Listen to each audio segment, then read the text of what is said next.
ನಂದೀಶ್, ಯಾವ ರೀತಿಯಾಗಿ ಕೊನೆಗೂ ಚಿರತೆಯನ್ನ ಸೆರೆ ಹಿಡಿಯಲಾಯಿತು? ಕೊನೆ ಹಂತದ ಕಾರ್ಯಾಚರಣೆ ಯಾವ ರೀತಿಯಾಗಿತ್ತು ನಂದೀಶ್? ಪ್ರಗತಿ ಏನಂತಂದ್ರೆ ಸತತ 3 ದಿನಗಳಿಂದ ಏನ್ ಚಿರತೆ ಈ ಒಂದು ಜಾಗದಲ್ಲಿ ಕೂಡ್ಲುಗೇಟ್ ಭಾಗದಲ್ಲಿ ಏನು ಹೊತ್ಕೊಂಡಿತ್ತು, ಈ ಒಂದು ಬೂತ್ ಬಂಗಲೆಯಲ್ಲಿ ಏನು ಚಿರತೆ ಕಳೆದ 3 ದಿನಗಳಿಂದಲೂ ಈ ಒಂದು ಸ್ಥಳದಲ್ಲಿತ್ತು. ಆದ್ರೆ ಸತತ ಕಾರ್ಯಾಚರಣೆಯ ಬಳಿಕ ಕೂಡ 3 ದಿನಗಳ ಬಳಿಕ ಇವತ್ತು ಅಂದ್ರೆ ಯಶಸ್ವಿಯಾಗಿ ಅರಣ್ಯ ಇಲಾಖೆ ಸಿಬ್ಬಂದಿಗಳು ಅದನ್ನ ಹಿಡಿಯುವಲ್ಲಿ ಯಶಸ್ವಿಯಾಗಿದ್ದಾರೆ ಅನ್ನೋ ಹೇಳ್ಬೋದು. ಯಾಕೆಂತಂದ್ರೆ ಸುಮಾರು 120 ಜನ ಸಿಬ್ಬಂದಿಗಳು ಅಂದ್ರೆ ಈ ಒಂದು ಆಪರೇಷನ್ ನಲ್ಲಿ 120 ಜನ ಸಿಬ್ಬಂದಿಗಳು, ಪೊಲೀಸ್ ಡಿಪಾರ್ಟ್ಮೆಂಟ್ ನ ಅಧಿಕಾರಿಗಳು, ಜೊತೆಗೆ ಅಗ್ನಿಶಾಮಕ ದಳದ ಸಿಬ್ಬಂದಿಗಳು, ಅರಣ್ಯ ಇಲಾಖೆ ಸಿಬ್ಬಂದಿಗಳು ಸೇರಿದಂತೆ ಸುಮಾರು 120 ಜನರು ಈ ಒಂದು ಕಾರ್ಯಾಚರಣೆಯಲ್ಲಿ ಭಾಗವಹಿಸಿದ್ರು. ಸತತವಾಗಿ ಬೆಳಗ್ಗೆ 7 ಗಂಟೆಗೆ ಪ್ರಾರಂಭ ಆದ ರೆಸ್ಕ್ಯೂ ಕಾರ್ಯಾಚರಣೆ ಮಧ್ಯಾಹ್ನ 3ವರೆಗೆ ಸತತ ಅಂದ್ರೆ ಈಗ ತಾನೇ ಅದನ್ನ ಹಿಡಿಯುವಲ್ಲಿ ಯಶಸ್ವಿಯಾಗಿರುವಂತದ್ದು. ಸಾಕಷ್ಟು ಅಧಿಕಾರಿಗಳು ಈ ಒಂದು ಕಾರ್ಯಾಚರಣೆಯಲ್ಲಿ ಭಾಗವಹಿಸಿದ್ರು. ಅಂದ್ರೆ ಅಂತಿಮವಾಗಿ ಅದನ್ನ ಈಗ ಅರಣ್ಯ ಇಲಾಖೆ ಸಿಬ್ಬಂದಿಗಳು ಹಿಡಿದು ಬನ್ನೇರುಘಟ್ಟದ ಜೈವಿಕ ಉದ್ಯಾನವನ ತೆಗೆದುಕೊಂಡು ಹೋಗಿರುವಂತದ್ದು. ಅಲ್ಲಿ ವೈದ್ಯಾಧಿಕಾರಿಗಳು ಅಂದ್ರೆ ಪಶು ವೈದ್ಯಾಧಿಕಾರಿಗಳು ಅದನ್ನ ಚೆಕ್ ಮಾಡಿ ಅದಕ್ಕೆ ಆರೋಗ್ಯ ಹೇಗಿದೆ ಏನು ಅನ್ನುವಂಥದ್ದನ್ನ ಚೆಕ್ ಮಾಡಿ ಚಿಕಿತ್ಸೆ ಕೊಡುವಂಥದ್ದು. ಜೊತೆಗೆ ಸಾಕಷ್ಟು ಸಿಬ್ಬಂದಿಗಳು ಒಂದು ರೀತಿ ಭಯದ ವಾತಾವರಣ ನಿರ್ಮಾಣ ಆಗಿತ್ತು ಈ ಒಂದು ಸ್ಥಳದಲ್ಲಿ. ಅಂದ್ರೆ ಬೆಳಗ್ಗೆ ಈ ಒಂದು ಸಿಬ್ಬಂದಿಗಳಿಗೆ ರೆಸ್ಕ್ಯೂ ಕಾರ್ಯಾಚರಣೆ ವೇಳೆ ಗಾಯವನ್ನಾಗೊಳಿಸಲಾಗಿತ್ತು.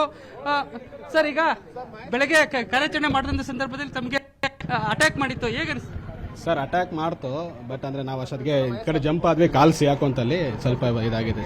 ಎಷ್ಟು ಜನಕ್ಕೆ ಗಾಯಗೊಳಿಸಿತ್ತು ಸರ್? ಇಬ್ಬರಿಗಾಗಿದೆ ಸರ್. ಇಬ್ಬರಿಗೆ. ಈಗ ಯಾವ ತರ ಕಾರ್ಯಾಚರಣೆ ಮಾಡಕ್ಕೆ ಸಾಧ್ಯ ಆಯ್ತು? ಬೆಳಗ್ಗೆಯಿಂದ ಏನೇನಾಯ್ತು ಸರ್? ಸೊ ಬೆಳಗ್ಗೆಯಿಂದ ನಾವು 2-3 ಸಲ ಟ್ರ್ಯಾಂಕ್ಲೈಸ್ ಮಾಡಕ್ಕೆ ಟ್ರೈ ಮಾಡಿದ್ವಿ. ಆಮೇಲೆ ಅದು ಡಾಟ್ ಆಗಿದೆ ಇಲ್ಲ ನಮ್ಗೆ ಐಡಿಯಾ ಇರ್ತಿರ್ಲಿಲ್ಲ, ಬಟ್ ಅಟ್ಯಾಕ್ ಆಯ್ತು ಅಷ್ಟೇ. ಈಗ ಅಂದ್ರೆ ಯಾವ ತರ ಅಂತಿಮವಾಗಿ ಯಾವ ತರ ಅದು ನಿಮ್ಗೆ ಸಿಕ್ತು? ಸೊ ಫುಲ್ ಲಾಸ್ಟಲ್ಲಿ ಒಂದು ಜಾಗದಲ್ಲಿ ಇತ್ತು, ಸೊ ಅಲ್ಲಿ ಟ್ರ್ಯಾಂಕ್ಲೈಸ್ ಮಾಡಿ ಇದು ಮಾಡಿದ್ವಿ. ಹಾಗೆ ಮತ್ತೊಬ್ಬರು ಕಾರ್ಯಾಚರಣೆಯಲ್ಲಿ ಭಾಗವಹಿಸಿದವರಿದ್ದಾರೆ. ಸರ್ ಹೇಳಿ, ಯಾವ ತರ ಅದನ್ನ ಹಿಡಿದ್ರಿ ನೀವು? ಸರ್, ಜೆಸಿಬಿಯಿಂದ ಕ್ಲೀನ್ ಮಾಡಿಬಿಟ್ಟು ಸರಿನಾ, ಜೆಸಿಬಿಯಿಂದ ಕ್ಲೀನ್ ಮಾಡಿ ಅವರು ಇಂಜೆಕ್ಷನ್ ಇದೆಯಲ್ಲ, ಇಂಜೆಕ್ಷನ್ ಹಾಕಿ ಅದನ್ನು ಬಲೆಯಿಂದ ಕ್ಯಾಚ್ ಮಾಡ್ಕೊಂಡು ಬೋನಿಗೆ ಹಾಕೊಂಡ್ರು ಸರ್. ಅದು ಪ್ರಜ್ಞೆ ತಪ್ಪಿತ್ತ ಹೇಗೆ ಸರ್? ಬೆಳಗ್ಗೆ ಒಂದ್ಸರಿ ಇಂಜೆಕ್ಷನ್ ಕೊಟ್ಟಿದ್ರು, ಅದು ಮಾರ್ನಿಂಗ್ ಇಂಜೆಕ್ಷನ್ ಕೊಟ್ಟಿದ್ರು ಕೂಡ ಇವಾಗ ಹಂಗೆ ಇತ್ತು ಇನ್ನು ಸ್ವಲ್ಪ. ಈಗ ಮತ್ತೆ ಇಂಜೆಕ್ಷನ್ ಕೊಟ್ಟಿದ್ದಕ್ಕೆ ಅದು ಪ್ರಜ್ಞೆ ತಪ್ಪಿತು, ಬಲೆಗೆ ಹಾಕೊಂಡು ಒಳಗಡೆ ಬೋನ್ಗೆ ಹಾಕೊಂಡ್ರು ಸರ್. ಅಂದ್ರೆ ಅದು ವಯಸ್ಸು ಎಷ್ಟು ಆಗಿರ್ಬೋದು? ಏನಾದ್ರು 13ರಿಂದ 14 ವರ್ಷ ಇರುತ್ತೆ ಸರ್. ಅಂದ್ರೆ ಅಲ್ಲಿ ಈಗ ನೀವು ಜೆಸಿಪಿಲಿ ಕಾರ್ಯಾಚರಣೆ ಮಾಡ್ತಾ ಇದ್ರಿ, ಅದು ಅಟ್ಯಾಕ್ ಮಾಡುವಂತದ್ದು ಏನಾದ್ರು ಇದು ಮಾಡ್ತಾ ಇತ್ತಾ?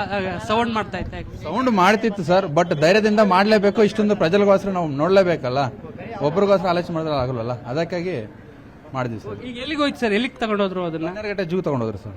ಈಗ ಏನ್ ಮಾಡ್ತಾರೆ ಸರ್ ತಗೊಂಡೋಗಿದ ತಕ್ಷಣ? ಅದನ್ನ ತಗೊಂಡೋಗಿದ ತಕ್ಷಣ ತಗೊಂಡು ಹೋಗ್ಬಿಟ್ಟು ಅದು ಒಂದ್ ಕಡೆ ನೋಡ್ತಾರೆ ಸರ್, ಯಾವ್ದು ಎಲ್ಲಿ ಇಡಬೇಕು ಅಂತ ಜೂ ಇರುತ್ತಲ್ಲ ಅಲ್ಲೂ ನೋಡ್ತಾರೆ ಸರ್. ಎಷ್ಟು ಜನ ಸಿಬ್ಬಂದಿಗಳು ಇದರಲ್ಲಿ ಭಾಗವಹಿಸಿದ್ರು? 120 ಜನ ಸಿಬ್ಬಂದಿಗಳು ಅಂತ ಹೇಳ್ತಿದ್ರು. 120 ಜಾಸ್ತಿ ಜನ ಇದ್ದಾರೆ ಸರ್, ಲೆಕ್ಕಕ್ಕೆ ಮಾಡಕ್ಕಂತ ಕೌಂಟ್ ಇಲ್ಲ ನಮ್ಮ ಹತ್ರ, ಅಷ್ಟೊಂದು ಜನ ಇದ್ದಾರೆ. ಅಂದ್ರೆ 3 ದಿನದಿಂದ ರೆಸ್ಕ್ಯೂ ಕಾರ್ಯಾಚರಣೆ? ಹೌದು ಸರ್, 3 ದಿನದಿಂದ ಮಾಡ್ತಾ ಇದೀವಿ. ಪ್ರಗತಿ, ಇದಿಷ್ಟು ಅಂದ್ರೆ ಈ ಒಂದು ಚಿರತೆ ಕಾರ್ಯಾಚರಣೆಯಲ್ಲಿ ಭಾಗವಹಿಸ್ತಾ ಇದ್ದವರ ಏನು ಸಿಬ್ಬಂದಿಗಳ ಮಾತು. ಏನಂತಂದ್ರೆ ಕಳೆದ 3 ದಿನಗಳಿಂದಲೂ ಕೂಡ ಈ ಒಂದು ರೆಸ್ಕ್ಯೂ ಕಾರ್ಯಾಚರಣೆಯಲ್ಲಿ ಭಾಗವಹಿಸಿ ಅದನ್ನ ಹಿಡಿಯುವಂತ ಪ್ರಯತ್ನವನ್ನ ಮಾಡಿದ್ವಿ. ಅಂದ್ರೆ ಸತತ ಪ್ರಯತ್ನ ಮೂಲಕ ಇವತ್ತು ಮಧ್ಯಾಹ್ನದ ಬಳಿಕ ಆ ಒಂದು ಚಿರತೆ ಹಿಡಿಯುವಲ್ಲಿ ಯಶಸ್ವಿಯಾಗಿದ್ದೇವೆ ಅನ್ನುವಂತ ಮಾತನ್ನ ಹೇಳ್ತಾ ಇರುವಂತದ್ದು. ಬೆಳಗ್ಗೆ 3-4 ಜನ ಏನು ಅದನ್ನ ಚಿರತೆಯನ್ನು ಹಿಡಿಯಕ್ಕೆ ಹೋಗಿದ್ರು, ಆ ಸಿಬ್ಬಂದಿಗಳ ಮೇಲೆ ಅಟ್ಯಾಕ್ ಮಾಡಿತ್ತು, ಸಣ್ಣ ಪುಟ್ಟ ಗಾಯಗಳನ್ನ ಮಾಡಿತ್ತು. ಆದ್ರೂ ಕೂಡ ಅವರು ಚಿಕಿತ್ಸೆಯನ್ನು ಪಡ್ಕೊಂಡು ಬಂದು ಮತ್ತೆ ಆ ಒಂದು ರೆಸ್ಕ್ಯೂ ಕಾರ್ಯಾಚರಣೆಯಲ್ಲಿ ಭಾಗವಹಿಸಿದ್ರು. ಅಂತಿಮವಾಗಿ ಅದನ್ನ ಈಗ ರೆಸ್ಕ್ಯೂ ಮಾಡುವಲ್ಲಿ ಯಶಸ್ವಿಯಾಗಿದ್ದಾರೆ. ಪ್ರಗತಿ, ನಂದೀಶ್, ಈಗ ಮತ್ತೆ ಅರವಳಿಕೆ ಮದ್ದನ್ನ ಹಾಕಿದ್ರಂತ, ಚಿರತೆಗೆ ಕೊಟ್ಟಿದ್ರಂತ? ಅಂತಿಮವಾಗಿ ಅದೇನು ಬೆಳಗ್ಗೆ ಒಂದು ಏನು ಅರವಳಿಕೆ ಮದ್ದು ಕೊಟ್ಟಿದ್ರು ಅದು ಸರಿಯಾಗಿ ತಗ್ಲಿರ್ಲಿಲ್ಲ. ಹಾಗಾಗಿ ಈಗ ಅಂತಿಮವಾಗಿ ಅದನ್ನ ಪ್ರಜ್ಞೆ ತಪ್ಪಿಸಿ ಈಗ ಇಟ್ಕೊಳ್ಬೇಕಾಗಿತ್ತು ಅನ್ನುವಂತ ಮಾತನ್ನ ಹೇಳ್ತಾ ಇರುವಂತದ್ದು. ಅರವಳಿಕೆ ಚುಚ್ಚುಮದ್ದನ್ನ ಕೊಟ್ಟೆ ಅದನ್ನ ಹಿಡಿಯಬೇಕಾಯ್ತು ಅನ್ನುವಂಥದ್ದು. ಯಾಕೆಂತಂದ್ರೆ ಸಾಕಷ್ಟು ಅಂದ್ರೆ ಆ ಒಂದು ಚಿರತೆ ಸಾಕಷ್ಟು ಭಯಭೀತ ಆಗಿತ್ತು. ಜೊತೆಗೆ ಅದನ್ನ ಹಿಡಿಯೋದಕ್ಕೂ ಕೂಡ ಸಾಕಷ್ಟು ಪ್ರಯಾಸ ಪಡಬೇಕಾಗಿತ್ತು. ಅಂದ್ರೆ 13ರಿಂದ 14 ವರ್ಷ ಚಿಕಿತ್ಸೆ ಅದು ಕೊಡಬೇಕಾಗಿತ್ತು. ಹೀಗಾಗಿ ಸಾಕಷ್ಟು ಒಂದು ರೀತಿ ಹರಸಾಹಸ ಪಟ್ಟು ಅದನ್ನ ಯಶಸ್ವಿಯಾಗಿ ಹಿಡಿಬೇಕಾಗಿತ್ತು. ಹೀಗಾಗಿ ಅಂತಿಮವಾಗಿ ಅದನ್ನ ಬಲೆಯನ್ನ ಹಾಕಿ ಅಂತಿಮವಾಗಿ ಹಿಡಿದಿದ್ದೇವೆ ಅನ್ನುವಂತ ಒಂದು ಮಾತನ್ನ ಹೇಳಿದ್ರು. ಪ್ರಗತಿ, ಇನ್ನು ನಂದೀಶ್, ಅದು ಅಡಗಿ ಕುಳಿತಿತ್ತು, ಹೇಗ್ ಹೊರಗಡೆ ಬಂತು ಅಂತ? ಏನಾದ್ರೂ ಸೌಂಡ್ ಏನಾದ್ರೂ ಮಾಡಿದ್ರ? ಪಟಾಕಿ ಸಿಡ್ಸೋದಾಗಿರ್ಬೋದು, ಆತರ ಏನಾದ್ರೂ ಪ್ರಯತ್ನಗಳಾಗಿತ್ತಾ? ಹೇಗ್ ಹೊರಗಡೆ ಬಂತು ಅಂತ? ಇಲ್ಲಿ ನೋಡ್ತಾ ಇರ್ಬೋದು ಪ್ರಗತಿ, ಅಂದ್ರೆ ಸುಮಾರು ಅಂದ್ರೆ ಇದು ದೊಡ್ಡ ಬೂತ್ ಬಂಗ್ಲೆ, ಸುಮಾರು ಒಂದು 6ರಿಂದ 7 ಎಕರೆ ಪ್ರದೇಶದಲ್ಲಿ ಇರುವಂತಹ ಒಂದು ಬಂಗ್ಲೆ. ಅಂದ್ರೆ ಸುತ್ತು 15ರಿಂದ 20 ಅಡಿ ಜಾಗ ಅಂದ್ರೆ ಈ ಒಂದು ಬಿಲ್ಡಿಂಗ್ ಸುತ್ತ ದೊಡ್ಡ ದೊಡ್ಡ ಪೊದೆಗಳು ಬೆಳ್ಕೊಂಡಿರುವಂತದ್ದು, ಅದನ್ನೇ ಹಿಡಿಯೋದಕ್ಕೆ ಸಾಕಷ್ಟು ಹರಸಾಹಸ ಪಟ್ಟರು. ಅಂದ್ರೆ JCP ಅನ್ನ ತಂದು ಒಂದು ಕಡೆಯಿಂದನೇ ಅದನ್ನ ಕ್ಲೀನ್ ಮಾಡ್ಕೊಂಡು ಗಿಡ ಗಂಟೆಗಳನ್ನ ಕೀಳುವ ಮುಖಾಂತರ ಅದನ್ನ ಅಂತಿಮ ಅದು ಎಲ್ಲಿ ಹಡಗಿತ್ತು ಆ ಜಾಗಕ್ಕೆ ಹೋದ್ರು. ಆ ಸಂದರ್ಭದಲ್ಲಿ ಕೊನೆಯದಾಗಿ ಸಿಡಿಮದ್ದುಗಳನ್ನ ಪಟಾಕಿ ಹಚ್ಚುವ ಮುಖಾಂತರ ಅದನ್ನ ಒಂದು ಕಡೆಗೆ ತೆಗೆದುಕೊಂಡೋಗಿ ಎರಡೂ ಕಡೆಯಿಂದನೂ JCPಗಳಿಗೆ ಮುಖಾಂತರ ಅದನ್ನ ಗಿಡಗಳನ್ನ ತೆಗೆಯುವ ಮುಖಾಂತರ ಅದು ಅಂತಿಮವಾಗಿ ಒಂದ್ ಕಡೆಗೆ ಹೋಗಿ ಅಡಗಿ ಕುಳಿತಿತ್ತು. ಆ ಅಡಗಿ ಕುಳಿತಿರುವಂತಹ ಜಾಗವನ್ನ ಡ್ರೋನ್ ಮೂಲಕ ಪತ್ತೆ ಹಚ್ಚುವ ಮೂಲಕ ಅದು ಪರ್ಟಿಕ್ಯುಲರ್ ಆಗಿ ಯಾವ ಪ್ಲೇಸ್ ನಲ್ಲಿ ಇದೆ, ಯಾವ ಜಾಗದಲ್ಲಿ ಇದೆ ಅನ್ನುವಂಥದ್ದು ಆ ಡ್ರೋನ್ ಕ್ಯಾಮ್ರಾದ ಮೂಲಕ ಸೆರೆ ಹಿಡ್ಕೊಂಡು ಅಂತಿಮವಾಗಿ ಆ ಒಂದು ಜಾಗಕ್ಕೆ ಹೋಗಿ ತದನಂತರ ಸುತ್ತು ಬಲೆಗಳನ್ನ ಹಾಕಿ ಸುಮಾರು ಒಂದು 120ಕ್ಕೂ ಹೆಚ್ಚು ಜನ ಈ ಒಂದು ಸಿಬ್ಬಂದಿಗಳು ಈ ಒಂದು ರೆಸ್ಕ್ಯೂ ಕಾರ್ಯಾಚರಣೆಯಲ್ಲಿ ಭಾಗವಹಿಸಿದ್ರು. ಆ ಸುತ್ತು ಏನು ಬಲೆಯನ್ನ ಹಾಕಿ ಒಂದ್ ಕಡೆಯಿಂದ JCP ಮುಖಾಂತರ ಹೋಗಿ ಅದು ಕೊನೆಯದಾಗಿ ಬಲೆಯನ್ನ ಹಾಕೋ ಮುಖಾಂತರ ಅದನ್ನ ಸೆರೆ ಹಿಡಿಯಲಾಗಿದೆ. ಪ್ರಗತಿ ಏನು ನಂದೀಶ್, ಹಾಗಾದ್ರೆ ಬೋನಿಗೆ ಹಾಕೋಕೆ ಮುಂಚಿತವಾಗಿ ಪ್ರಜ್ಞಾವಸ್ಥೆಯಲ್ಲಿತ್ತ ಚಿರತೆ ಅಥವಾ ಪ್ರಜ್ಞೆ ತಪ್ಪಿಸಿದ್ರ ನಂದೀಶ್? ಪ್ರಗತಿ ಏನಂತಂದ್ರೆ ಅದು ಅಲ್ಲಿಗೆ ಹೋದಂತ ಸಂದರ್ಭ ಅಂದ್ರೆ ನಾವು ಸ್ಥಳಕ್ಕೆ ಹೋದಂತ ಸಂದರ್ಭದಲ್ಲಿ ಅದು ಪ್ರಜ್ಞೆ ತಪ್ಪಿತ್ತು. ಯಾಕಂತಂದ್ರೆ ಕ್ಯಾಮ್ರಾ ವಿಜುವಲ್ಸ್ ನಲ್ಲೂ ಕೂಡ ಅದು ಪ್ರಜ್ಞೆಯನ್ನ ತಪ್ಪಿಸಿದ್ರು ಅನ್ನುವಂಥದ್ದು. ಯಾಕಂತಂದ್ರೆ ಅಲ್ಲಿಗೆ ಹೋದಂತ ಸಂದರ್ಭದಲ್ಲಿ ಅದು ಎಚ್ಚರದಿಂದ ಇರಲಿಲ್ಲ. ಇವರು ಹೇಳೋ ಪ್ರಕಾರ ಅಂದ್ರೆ ಅಲ್ಲಿ ರೆಸ್ಕ್ಯೂ ಕಾರ್ಯಾಚರಣೆಯಲ್ಲಿ ಭಾಗವಹಿಸಿದಂತ ಸಿಬ್ಬಂದಿಗಳು ಹೇಳುವ ಪ್ರಕಾರ ಅದನ್ನ ಅರವಳಿಕೆ ಚುಚ್ಚುಮದ್ದನ್ನ ಕೊಟ್ಟು ನಾವು ಪ್ರಜ್ಞೆಯನ್ನ ತಪ್ಪಿಸಿದ್ವಿ ಅನ್ನುವಂತ ಒಂದು ಮಾತನ್ನ ಹೇಳ್ತಾ ಇದ್ದಾರೆ. ಅದನ್ನ ಏನ್ ಚಿರತೆಯನ್ನ ಏನು ಹಿಡಿದ್ರು ಆ ಬಲೆಯನ್ನ ಮಡಚಿ ತಕ್ಷಣ ಆ ಬೋನು ಒಳಗಡೆ ಹಾಕೊಂಡು ಹೋಗಿರುವಂತದ್ದು. ಅಂದ್ರೆ ನಮ್ಮ ಕ್ಯಾಮ್ರಾ ವಿಜುವಲ್ಸ್ ನಲ್ಲಿ ಅದು ಪ್ರಜ್ಞೆ ತಪ್ಪಿದ ಮೇಲೆ ನಮಗೆ ವಿಜುವಲ್ ಸಿಕ್ಕಿರುವಂತದ್ದು.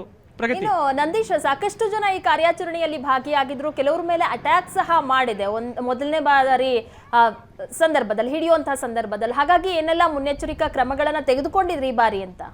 ಪ್ರಗತಿ ಏನಂತಂದ್ರೆ ಬೆಳಗಿನ ಸುಮಾರು BBMP ಸಿಬ್ಬಂದಿಗಳು ಜೊತೆಗೆ ಏನು ಅರಣ್ಯ ಇಲಾಖೆ ಸಿಬ್ಬಂದಿಗಳು ಸೇರಿದಂತೆ ಒಟ್ಟು 3 ಜನರ ಮೇಲೆ ಈ ಒಂದು ಚಿರತೆ ಅಟ್ಯಾಕ್ ಮಾಡಿರುವಂತದ್ದು. ಅಂದ್ರೆ ಸಣ್ಣದಾಗಿ ಪರ್ಚಿ ತಕ್ಷಣ ಅದು ಎಸ್ಕೇಪ್ ಆಗಿರುವಂತದ್ದು. ಕೂಡಲೇ ಅವರನ್ನ ಸ್ಥಳೀಯ ಆಸ್ಪತ್ರೆಗೆ ದಾಖಲಿಸಿ ಅವರು ಮತ್ತೆ ಏನು ಗಾಯಗೊಂಡವರು ಕೂಡ ಈ ಒಂದು ಕಾರ್ಯಾಚರಣೆಯಲ್ಲಿ ಭಾಗವಹಿಸಿದ್ರು. ಅಂದ್ರೆ ಸಾಕಷ್ಟು ಮುಂಜಾಗ್ರತಾ ಕ್ರಮಗಳನ್ನ ತೆಗೆದುಕೊಂಡೇ ಈ ಒಂದು ರೆಸ್ಕ್ಯೂ ಕಾರ್ಯಾಚರಣೆಗೆ ಇಳಿದಿದ್ರು. ಯಾಕೆಂತಂದ್ರೆ 2015ರಲ್ಲಿ ಏನು ವೈಟ್ಫೀಲ್ಡ್ ವಿಬ್ಗೈರ್ ಶಾಲೆಯಲ್ಲಿ ಏನು ಇದೇ ತರ ಒಂದು ಚಿರತೆ ಅಟ್ಯಾಕ್ ಮಾಡಿ ಸಾಕಷ್ಟು ಜನರ ಮೇಲೆ ಒಂದು ಮಾರಣಾಂತಿಕವಾಗಿ ಹಲ್ಲೆಯನ್ನ ಮಾಡಿತ್ತು. ಹೀಗಾಗಿ ಈ ಬಾರಿ ಆ ಒಂದು ಮುಂಜಾಗ್ರತಾ ಕ್ರಮಗಳನ್ನ ಅನುಸರಿಸಿಕೊಂಡು ಈ ಬಾರಿ ಯಾವುದೇ ತರಹ ಅವಘಡಗಳಾಗದಂತೆ ಅರಣ್ಯ ಇಲಾಖೆ ಸಿಬ್ಬಂದಿಗಳು ಸಾಕಷ್ಟು ಸೇಫ್ಟಿ ಮೆಜರ್ಮೆಂಟ್ ಅನ್ನು ತೆಗೆದುಕೊಂಡು ರೆಸ್ಕ್ಯೂ ಕಾರ್ಯಾಚರಣೆಯಲ್ಲಿ ಭಾಗವಹಿಸಿದ್ರು.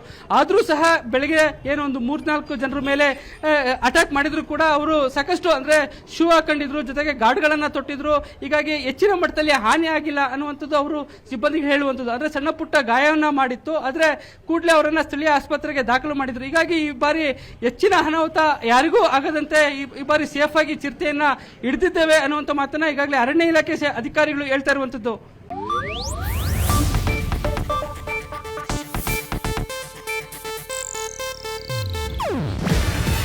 ಇದು ಏಷ್ಯಾನೆಟ್ ನ್ಯೂಸ್ ನೆಟ್ವರ್ಕ್ ಪ್ರಸ್ತುತಿ. ನೀವು ನೋಡ್ತಿದ್ದೀರಾ ಏಷ್ಯಾನೆಟ್ ಸುವರ್ಣ ನ್ಯೂಸ್.